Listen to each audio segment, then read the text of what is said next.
Okay guys, I am super excited. This is going to be a more casual video because I'm not going to script this. I don't want this to sound like I'm trying to sell you on a new camera, but I will tell you honestly, the boy deep inside of me just wants to run around and jump in circles because I am genuinely very excited for this video and for this brand new camera, which for me was unexpected. I mean, I've heard some rumors here or there, but I didn't really want to believe them because I didn't want to get my hopes up. But here it is in the flesh. This is the brand new Sony FX30. It's a cinema camera with a brand new APS-C sensor. So I'm just going to show you guys what it's capable of. Here's what I shot the other day.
All right, I was up until about 1 in the morning last night putting together those video clips, and I was getting emotional looking at them because, I don't know, it's either I was looking at how beautiful my wife was and thinking, how in the world did I get this girl? Or I was looking at how amazing the footage looked out of this brand new camera and also thinking the same thing, how in the world did I get this out of a camera?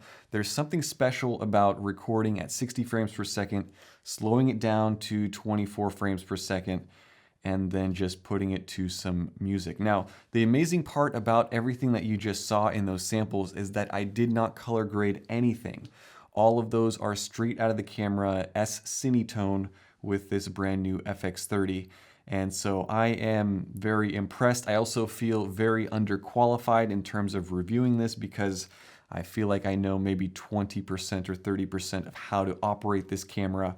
And I'm excited to learn more, but again, I've only had it for a couple of days, so I don't know everything, and I may make mistakes in this video, so bear with me as I figure everything out. But let's walk you through this brand new camera from Sony. The whole premise behind this new FX30 camera is to bridge the gap between professional high-end cinema cameras and perhaps some people who are trying to get into that look but don't really have the budget to do so. The FX30 provides the cinema look straight out of the camera without any editing, but it also offers the flexibility to expand if you do want to grow and edit in a log workflow. So some of you may know Sony released the FX3 just not that long ago, maybe a year. This new FX30 is based on the FX3. In fact, it's the exact same dimensions. It weighs 90 grams less than the FX3, but they are two different cameras. Whereas with the FX3, it's a full frame camera with 4K direct sampling. This new FX30 has a Super 35 sensor with 6K oversampling. Now, the most exciting thing about this new camera is by far this new Super 35 sensor, which is again an APS-C size sensor, but it's brand new. I don't have a ton in terms of specs, but I can tell you a couple of very key characteristics. This new sensor is powered by the Bion ZXR chip. It records up to 4K at 120p and full HD up to 240p. It's a back illuminated APS-C 26 megapixel for stills, but 20.1 megapixel for video, twice the pixel count of the Sony FX3. Therefore, it results in a highly detailed 4K video image. It offers dual base ISOs, over 14 stops of dynamic range. With this new sensor and processor, you can shoot Super 35 at up to 60 frames per second. That's oversampled 6K into 4K, and at 120 frames per second, there is a 1.6x crop for direct pixel readout and no binning. This new camera has the same color science as the Sony Venice 2. You guys should look up how much that camera costs. You can also upload your own custom assignable LUTs so that the footage can be baked in the LUT so you don't have to grade in post. As I already mentioned, you get a dual base ISO at 800 and 2500 with, again, low noise images in low light conditions. Finally, this camera records internally at 10-bit 422. There are 3 log shooting modes: flexible ISO, you have Cine EI, and you have Cine EI Quick, which is really cool because you can program one of those modes to basically stick to a base ISO when you're recording in log, thereby getting you the cleanest looking footage without having to manually go in and switch from one base ISO to another. The other thing is the autofocus performance is incredible with this because you get 495 autofocus points, phase and contrast detection from my understanding, and the autofocus works at up to 120 frames per second. It does all of the tracking, eye for animals, for birds, and it does object tracking as well. So it's really truly remarkable. There are a number of competitors out on the market in terms of cinematic small cameras, but not very many that can keep up with this thing in terms of autofocus. It's on a different level. Also, this camera features the lens breathing compensation, which you do have to use a Sony lens, and I don't know that all Sony lenses work with it. I'm not sure, I haven't looked into it. All right, so I do have some more specs for you guys, but let's take a look at this camera body because this is pretty cool. Now, I've never actually held an FX3, and so if you guys own an FX3 and you're watching this video, you're probably gonna laugh at me because I don't know my way around this thing. I'll tell you, first and foremost, it feels very good in the hand. It feels very premium. The camera body is dust and moisture resistant, and it's made out of a magnesium alloy chassis. Here's my A6100 side by side with this new FX30, and you'll see just how much thicker it is. Same sensor size, but there is a significant difference in overall body size. What I like about this camera is that the layout is amazing. All the buttons are labeled very nicely. On the top, you have your normal shutter button with a zoom rocker switch for power zoom lenses if you're using this with the new 10-20. 1, 2, 3 customizable buttons. 1 is iris, 2 is white balance, 3 is ISO. You have a giant record button that's in red here, and then a little toggle switch. I don't even know what that's for, so don't ask. Also, there are a couple of wheels here, one in the front here and one towards the back. The back side of the camera has a very nice power button. It just is a switch that switches over to one side. Next to it, a mode button, menu button, more numbers here. So you have 4 and 5 on this side. Focus magnifier, function button, your familiar scroll wheel toggle switch, with display, shutter, zebra, and peaking, a playback button, and a trash button on the very bottom. This camera has dual SD card slots as well as dual CF Express card slots, which is great for backing up your video work. So if you're using this professionally, you don't have to worry about an SD card failing. On the other side, you can see that there is a full-size HDMI port. In addition to that, you have a mic input, headphone out, and then your USB-C as well as a multi-port. Around the bottom, this uses the same Z-type battery as every other full-frame Sony mirrorless camera. The screen is a flip-out articulating screen, which is awesome if you are planning on using this as a vlogging camera, but it's nice to set up your shot. The one thing I really do like about this camera is the new menu system, which is much more simplified over the older menu system. I think it's just a cleaner look overall. Now, if you have a newer, more expensive Sony full-frame camera body, you'll be familiar with this menu, which I think came out in an update. It's very, very nice. The thing that makes the FX30 unique, though, is the fact that you don't actually need to use the menu system necessarily, because with one tap of the menu button, it brings you to this screen. And because this screen is a touch screen, you can literally just push on the setting that you want to change and change it immediately and go back to menu. So let's say I want to switch from 60p to 24 or switch to 120. I can do that easily by tapping right here on the touch screen versus going into the menu and trying to find where that is and then modifying it and then going out of the menu. It's so much easier. Everything is so easily accessible. Even your recording codec, you can modify from this menu system. So it's a very easy camera to use.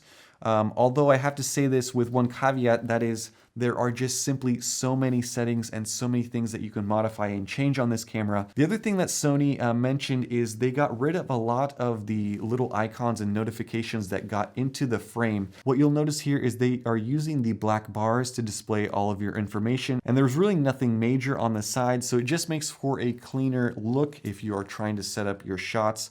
It makes the world of difference to not have a ton of random little icons showing you that you have DRO on or something like that. The other thing that is really cool about this camera, I hit the record button. Not only is the back of the screen outlined, you guys can see that it's recording. There's an outline there. You'll see there is a red LED indicator there, and there's also one on the front. So that means if I'm out and about, if I'm using my gimbal with this camera, I know that it's recording because I could see, oh, even the little record button lights up. So 1, 2, 3, 4 indications that this camera is recording just immediately. So at almost every angle, you know the camera is recording. Another thing I forgot to mention is that this camera does have a whole slew of stabilizations. So not only is the sensor stabilized, so it has in-body image stabilization, IBIS. It is good up to, I think it's 5 stops of stabilization, 5.5. I don't have the exact specification, but it sounds like it's the same stabilization as on previous models. It also has EIS, or electronic image stabilization, also has the active mode. So there's a whole bunch of ways to stabilize your footage with this camera, either while you're shooting or in post, or just do what I did and use a gimbal. You probably may have already noticed, or if you have an FX3, you'll know that it has a built-in fan. I can hear it a little bit. If I put it up to my ear, it's very, very silent. So this is active and passive cooled. And the cool thing about this camera is you can plug it in and you could run it forever and ever and ever with an external power supply and not have to worry about wasting all of your batteries. This thing can record in 16-bit RAW externally, which I don't think that exists yet, but if in the future that comes along, it's great that this is somewhat future-proof. The last thing is this camera supports timecode sync, which is above my head. But apparently you can sync up timecode, so if you're using this for a full-time real video production, that's a pretty cool feature. It's a very exciting camera body, and I'm very excited for Sony APS-C in particular because, I mean, a couple of years ago, people were saying, oh, APS-C is dead, APS-C is dead. Here we are in middle of 2022, middle to late 2022, and we have now a cinema grade camera that's a brand new Super 35 sensor. I am beyond excited to buy one of these things. Oh man, it's really, really cool. And I think that this is going to be a camera not only for those of us who've grown up shooting with the A6000 and upgraded over the years, but I think this is going to pull a lot of people who have full frame Sony mirrorless cameras and who are looking to make the transition or move into slightly more cinematic video. And I think even if you have an FX3, you gotta admit, there are some very cool things with the FX30. The last thing that I'll talk about is price, and I think that's why I am so excited about this release. Beyond the fact that I didn't expect it, it's better than I expected. It finally has 4K 60 and 4K 120. It has all these crazy 10-bit 422 recording formats, active cooling. I mean, there's a lot of cool things. The new sensor, a lot of great things with this camera, but the price, as it sits, base comes in at $17.99 US, and there's also a kit if you want to add this little XLR adapter with audio controls, which I think is a very good idea if you are planning on using this in more cinematic settings. This setup with both of them, I don't know if a microphone is included or not, is $2,200 US. And so when you compare that to the pricing on the FX3, it's half the price. And that is pretty incredible. Now, obviously, I'm not dogging on the FX3. I don't think that this camera is better than the FX3. They're two very different cameras. One is oversampled 6K. The FX3 is just direct 4K.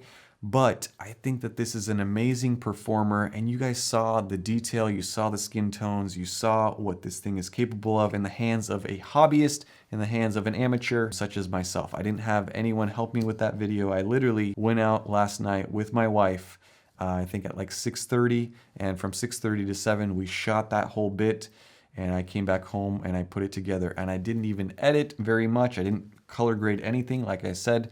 It's just straight out of the camera. Truly remarkable dynamic range, remarkable skin tones, remarkable colors. And I know it sounds like I'm fanboying out and really pushing this thing, but this is my own independent review. These are my own thoughts. Sony didn't tell me to say anything about this camera. They didn't tell me to make a video about it, and they didn't give me anything for free, and they don't pay me either. So I am genuinely excited for this camera and for what it means for Sony APS-C.